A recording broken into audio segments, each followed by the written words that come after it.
Hello, church family. Welcome to another edition of the FBC Extra podcast. We recently finished our Witnessing to the Jehovah's Witnesses series on Wednesday nights, so today we will pivot to talking about an equally important false doctrine we need to be equipped to handle, the Mormon faith. Thankfully, Reed Hernadez has been on the front lines of this battle, and he's here to give us some helpful insight and wisdom. Let's dive right in. So for those of you who have been listening to our FBC Extra podcast, know that we went through our series, Witnessing to the Witnesses. Big shout out to Jonathan Leslie. He did an awesome job going through that, giving us some helpful tips. And since we have a minister of students, Reed Hernadez, who's been on the front lines dealing with Mormons and the LDS faith and all that, it's been really cool to see and talk to him about all the different things he's been doing with Mormons. I figured we should talk about the Church of Latter-day Saints, and we're going to call this series the Ministering to the Mormons series. It's going to be 3 parts, and we're going to go through and really dive deep down into the Mormon faith and doctrine and figure out what they believe and how we can best minister to them. Reed Hernadez is like Rick Grimes in The Walking Dead. Remember in season 1 when the zombies are all around them and they're kind of trapped, and so Rick kind of wears the zombie kind of clothes and he's covered in blood and guts and he walks out into the middle of the zombies? That's Reed Hernadez right now. I don't know about that. It's exactly what Reed is doing. I can't vouch for all 7 billion people on planet Earth. I just feel like I have to open with an apology to say whoever has been around me over the last 4 months has probably just dealt with my insufferable obsession with reading the Book of Mormon and really just diving in headfirst to everything that Mormons believe. No, man, I've really enjoyed our conversations. I didn't know much about the Church of Latter-day Saints. I didn't know much about Mormonism at all, except for maybe the very basics up until recently. And so it's been really cool to dive in and really see what they're all about and realize that Christianity really is the real deal. So for you, how did you go about, getting involved in the way that you've been getting involved? What kind of sparked that? If Jonathan went looking for the Jehovah's Witnesses, I guess the Mormons came looking for me. So this is probably October or so. I get a Facebook message from the local Mormon missionary. So I'm assuming this is their new angle, is this they friend you on Facebook because they see that you're in the area. So one of them adds me and I get a message from him later that day. And it was something like, the way that he opened was, he said, "Are you a Liberty student? Are you religious?" Because I'm sure he looked at my Facebook profile and saw that I graduated from Liberty. So he messages me. He's like, are you a Liberty student? Are you religious? And I can very clearly tell he's a Mormon missionary by his profile picture or whatever. And so I was like, I went to Liberty, but I'm actually a student pastor here in the area. How's your mission going? And so we kind of made small talk, and I asked him some questions about how he's enjoying the Virginia area. And so then I just popped the question, I was like, hey, if I buy you lunch, like, would you, want to talk about whatever? Like, I just kind of left it really open-ended. So he accepted, and I took him and his mission partner to La Coretta on Timberlake, which is, I was thinking, like, if you're in Lynchburg, do as we do. Like, you got to go to La Coretta, right? Do as the Lynchburg, when in Lynchburg, you got to go to La Ca for lunch. So I took him to La Coretta, and we had a cool time hanging out, and, I just asked some questions about how their mission's been going, and they left me with a free Book of Mormon, like they do for most people that they talk to.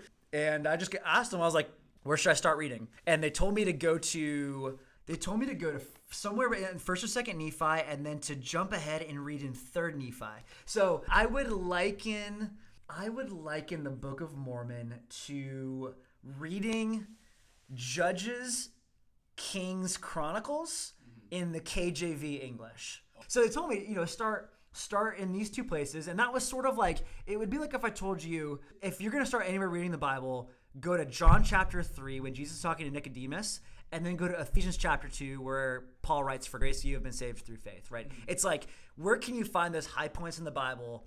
And if you just had one conversation, like, where'd you tell them to turn? So they're kind of giving me that on their side of the fence. Okay. So I read those 2 chapters over that next week, and after I had, I guess they had told me to start in those 2 places, they were like, and I said, and then what do I do after that? And they're like, well, just start reading cover to cover. And I was like, all right. So after that, I shot him a message. I was like, hey, I read those 2 chapters and I started reading. Could I buy you breakfast and ask you more questions? And so he was like, yeah, sure. And so by that time, we kind of got into this weekly or every other week groove where I was just chipping away at the Book of Mormon throughout the week, and I'd kind of come with 2 or 3 burning questions for them. And we talk over lunch, or we'd come sit in the underground and talk about it, and we would map stuff out on a whiteboard and, diagram stuff. Now, for those of you who don't know, the whiteboard is very sacred to me and Reed. We diagram just about everything on a whiteboard all the time. So this is just normal practice for us. If we could video record this podcast, we would be scrawling on whiteboards left and right. So that kind of is how it's been going since October. And I was like, I'm going to read the Book of Mormon from cover to cover. And my goal was to finish it before one of these 2 guys transferred out. And so just last week, one of them got his notice, and he's like, I'm finally transferring out. And I was like, okay, I'm going to finish this Book of Mormon before you transfer out. Yeah. So I finished reading the entire Book of Mormon the night before he transferred out. And then I treated he and his partner to Rookie's ice cream. Like, hey, see you later. And that's kind of where we left it last week. So for those of us who don't know a whole lot about the Mormon faith, maybe we know the main couple of bullet points. Give us a rundown and sort of a backstory and introduction to the Mormon faith and message, the Church of Latter-day Saints. Just give us just dive right in, get our toes in the water, and really introduce the Mormon faith to us. Yeah, so you can't talk about Mormonism without talking about Joseph Smith. And you can't talk about Joseph Smith without talking about Mormonism. I mean, it would be like trying to talk about Christianity without Jesus. And I don't mean to be comparing Joseph Smith to Jesus, but that is just how essential he is in the Mormon belief system. Like, this whole thing is built from him, from the ground up, right? And so, their origin story is essentially that Joseph Smith, when he was a 14, 15-year-old, grew up in Vermont and moved to upstate New York with his father. His father was a poor farmer. They struggled to make ends meet.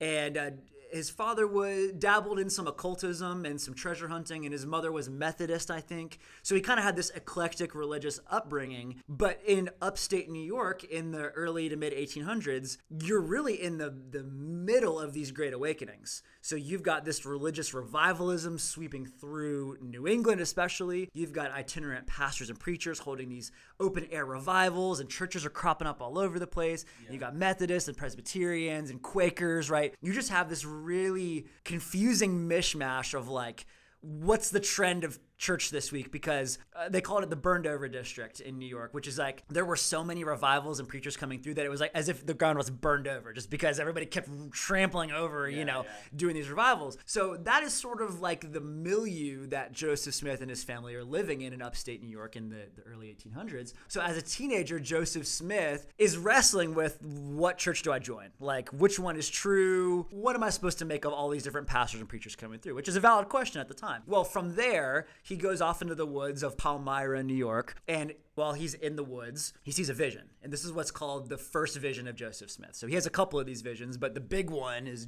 the first vision. It's like the moment, right?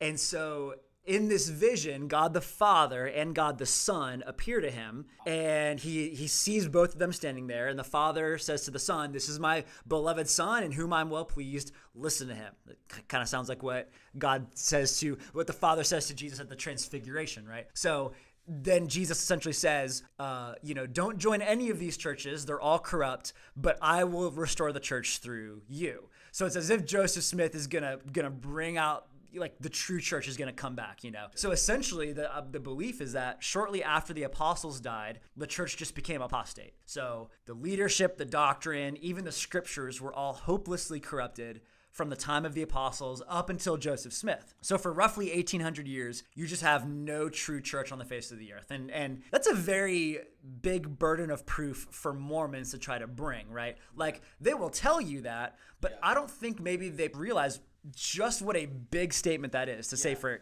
almost 2,000 years, the church was completely hopeless. So why does God wait 1,800 years to reveal anything? How come for 1,800 years nothing happens and we have to wait for Joseph Smith? I mean, shouldn't God have revealed something during that time? That's a great question. Do they have an answer for that? I think the answer that I picked up from them was that, well, for most of human history up until that point, you never got to a place in the world where there would have been the freedom of religion for the church to then be restored. So they very strongly link Christianity to North America, and particularly the United States, to say, had somebody tried to restore the church over in Constantinople in the Middle Ages, well, somebody would have just steamrolled you then, and you would never have been able to restore the church. So they take a very American First Amendment look at Christianity, that's something that's unique to Mormonism. They really do have as a part of their theology that the United States is like this second promised land. Like it is the promised land for the Gentiles. So that really is a interesting feature of Mormon belief. So anyways, so the Father and Son appear to Joseph Smith. They say, you're going to restore this church. And then a couple years later, Joseph Smith has another vision. And then the second vision, an angel by the name of Moroni is this new angel, appears to him and says, there's this ancient record written upon golden plates buried in this hillside. Go dig it up and translate it to then be the new scriptures, right? To go be the Book of Mormon, you know? You like the sound effects that go with it? I do. Yeah. So then Joseph Smith goes and he reportedly digs up these golden plates, and on these golden plates are engraved this ancient history of the original inhabitants of North America. So we're talking like the predecessors to the Native Americans. And so he digs up these golden plates, and then he endeavors to begin translating off of these golden plates. And his translation off of these super mystical, mysterious golden plates is what ends up becoming the Book of Mormon. And he completes it and publishes it in 1830. So this is what this one is right here. So I've got the Book of Mormon that they give you at your door, but then this is a replica right here of the 1830 Book of Mormon. Okay, so he's holding two things. The first thing is the original Book of Mormon that's more of a hardback copy book. Looks a little bit more prestigious, looks a little bit more upscale. And then the newer stuff is sort of paperback, looks more like something you'd see out of a textbook or something like that. It looks slightly more new. Yeah, but then the Book of Mormon, I mean, this is a hardback. So I went and bought a replica of the 1830 Book of Mormon, and so you can see what the old print even looks like. You know, it looks very different, very ancient, right? Yeah. And so, anybody can go buy the original. So when did this come out? Yeah, so essentially the Book of Mormon comes out in 1830, and it really just presents itself as this alternative timeline almost. So I guess I would liken it to being have you seen Star Wars Rogue One? Yes. So Star Wars Rogue One happens in between episodes 3 and 4, right? So it's this alternative plot line that's still sort of set in the same universe, right? You're still talking about the Death Star and the Jedi, but you have a whole different cast of characters. So the Book of Mormon essentially picks up at about 600 BC when Jerusalem is being overthrown by Babylon. So we can rewind in our minds to... Okay, so the Book of Mormon starts there. Yeah. Book of Mormon starts at about 600 BC. So does it not have creation? Well, it references creation, so it kind of does a throwback in a sense. Okay. But the story begins with a family that's fleeing Jerusalem before the Babylonians come. So this family, the patriarch's name is Lehi, L-E-H-I. Okay. He and his sons, and then the rest of his family, they're fleeing Jerusalem because the Babylonians are going to come and crush Jerusalem. And we know that. That's familiar to us because, we know the divided kingdom. We know that Assyria takes away the north. Babylon comes and defeats the south, right? So that's familiar. That's that Star Wars continuity, right? Yeah. But then the Book of Mormon diverges and follows this one family that kind of breaks off. And essentially what they do is they escape to North America. So they kind of pull a Christopher Columbus of sorts, and they flee west, and they truly set sail across the Atlantic, and then they land in North America and sort of then begin the travails of setting up civilization and so on and so forth. So Mormonism is deeply rooted in American patriotism then, right? They are patriotic almost by theology and doctrine. The idea is really that America is, as Israel was for the Jews, so America is for the Gentiles. They kind of have this, they pull out this Old Testament idea of the promised land, and they say, and yes, now this belongs to the Gentiles. This is God's new promised land for us. And they believe that, when Jesus comes back, the second coming, he's going to establish his kingdom in America, to begin. So it really is a geographical like literal theology. I believe that they have as a part of their theology that like they are like the kingdom is going to be established like in the Midwest, like Missouri. I think Jackson County, Missouri, if I remember correctly, going to be the location of Zion. Wow, congratulations, Missouri. You get to be the place where Jesus returns. That's awesome. I heard one guy say, if heaven is going to land in Missouri, all it's going to be full of is Panera Breads and Applebee's.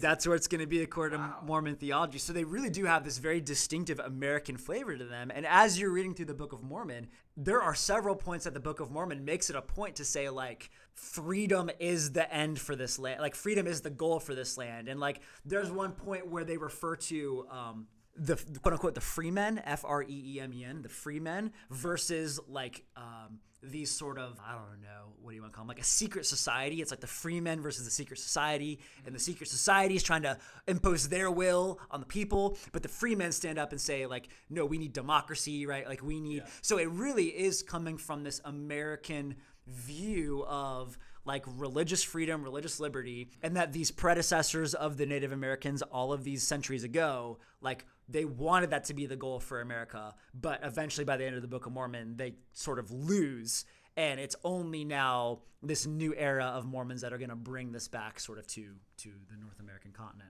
So what exactly does the Book of Mormon end with then? The Book of Mormon ends essentially with the good guys losing, which is very Rogue One. Yeah. Spoiler alert: if you haven't seen Rogue One, the good guys all die at the end. Yeah, you had 6 years, right? So I guess I'll back up and say you have this patriarch named Lehi fleeing Jerusalem with his family, and Lehi has, I believe, 5 sons.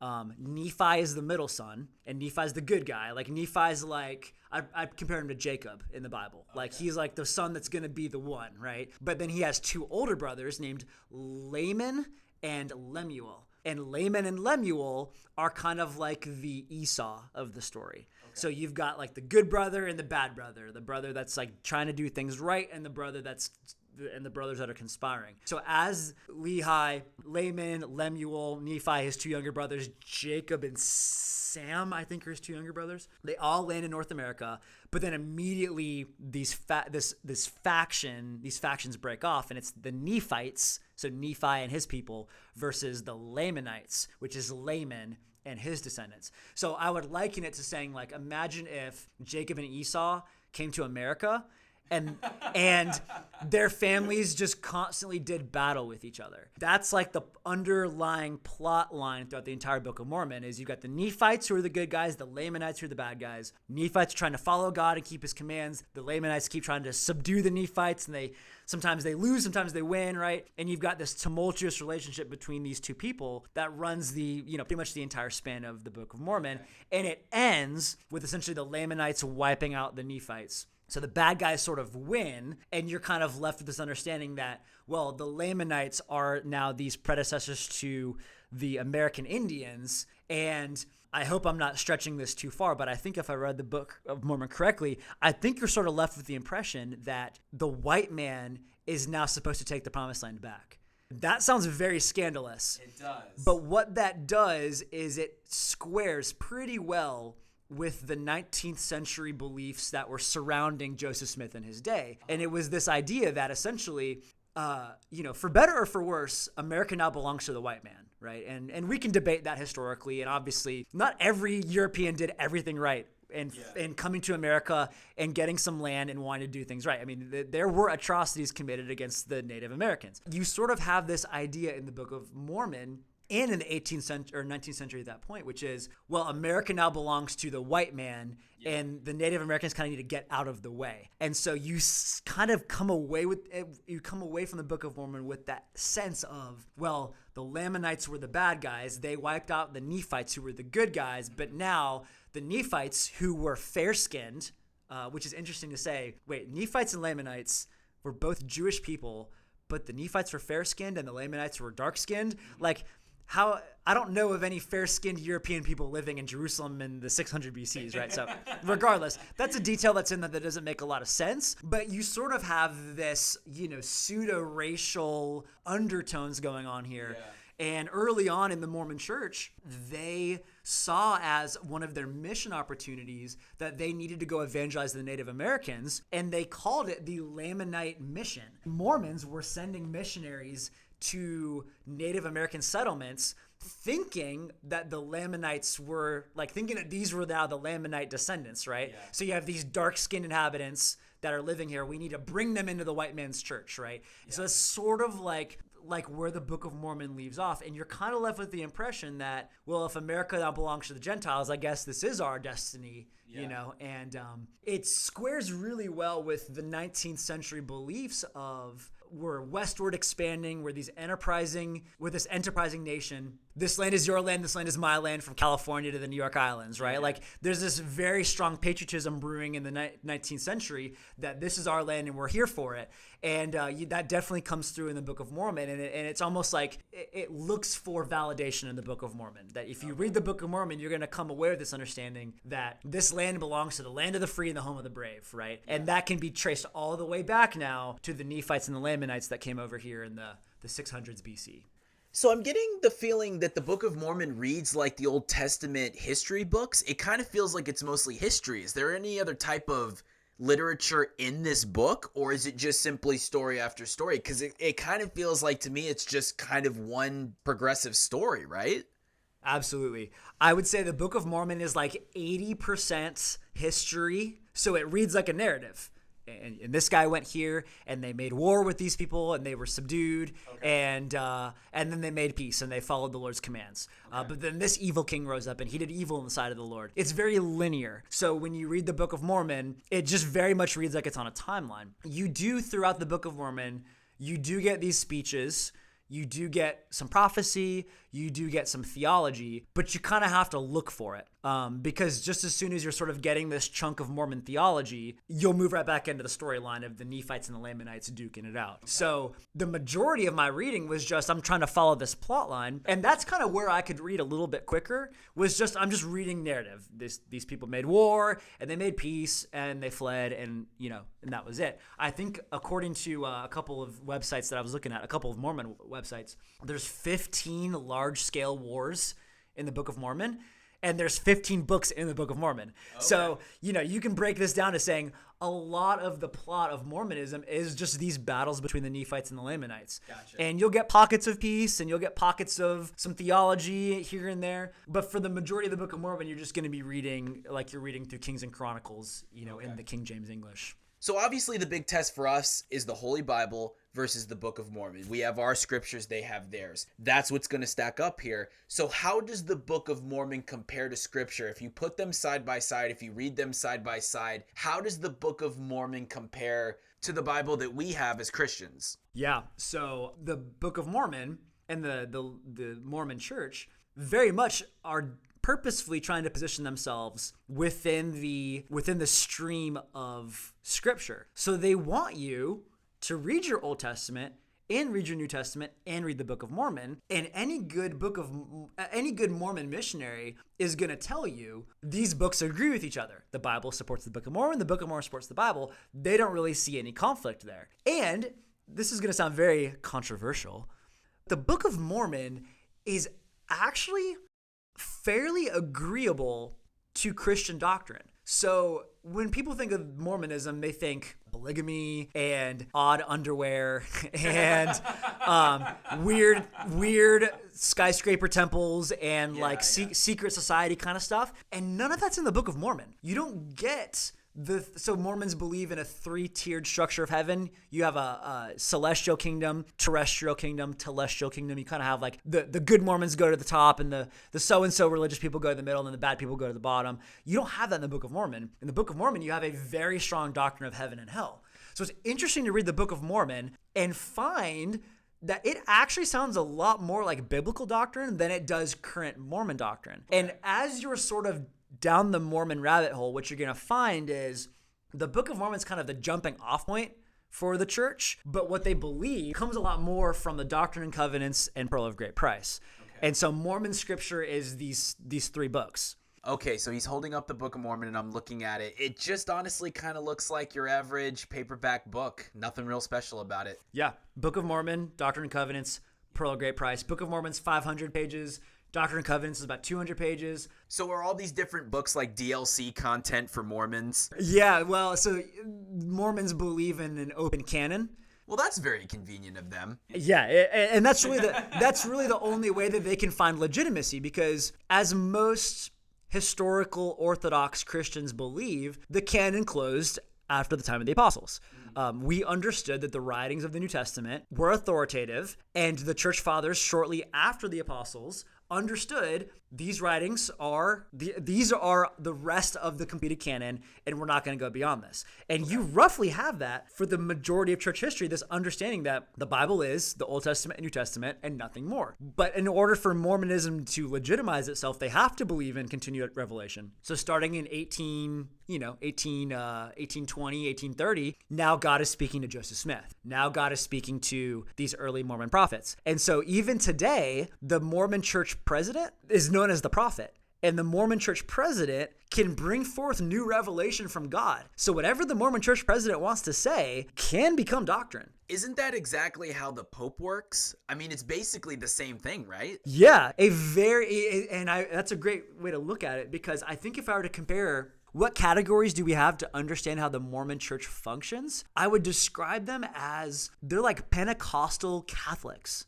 because they have the hierarchy. That's a combination. Yeah, it's so weird. They have the hierarchy and the structure of Catholicism. So there's priesthood, there's this hierarchy. The president of the Mormon church is the prophet, like the Pope, and he's the authority on earth, and he's the one that represents God. So who is the current one? The current president is Russell M. Nelson. Okay. And how do they go about getting a new president? How does that work? They have sort of the president, and then they have what's called the Quorum of the 12. That is the next inner ring. So you've got and it really is this idea that they are apostles. So in the same way that the Catholic Church believes in apostolic succession, so that every successive pope is a successor or descendant of a previous apostle, the Mormons believe that. So they believe the apostles are back, and they are the Quorum of the 12 and the president. And out of the Quorum of the 12, they most likely do pick the next kind of one after. Russell M. Nelson is 97 years old. 97? I think he's 3 years off of his 100th birthday. Wow. And Russell M. Nelson's legacy has been that during his tenure, the Mormons,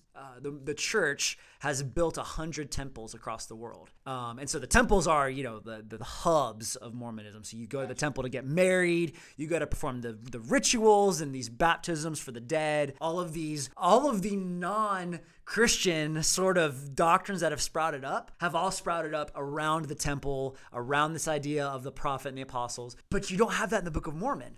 So that's what's so fascinating, is that as Mormon doctrine sort of progresses, Joseph Smith kind of gets more and more out there, right? And obviously they wouldn't believe that Joseph Smith is out there. They believe that Joseph Smith is just speaking whatever God is revealing to him. So that's where, again, we would diverge from just Mormon doctrine to say, no, we believe that God has spoken in his word, and that Jude talks about that the faith has been delivered once for all to the saints. The Mormons are these sort of charismatic, open canon Catholics that seek to be the one true church on earth. Man, this is some great info, man. I appreciate you taking the time and being with us and really doing the hard work on the Mormon faith and helping us understand better how we can really minister to the Mormons. Part 2 is coming up next time. Stay tuned. There's a lot more to cover on our Ministering to the Mormon series, and Reed will be back to give us more great insight next time on the FBC Extra podcast.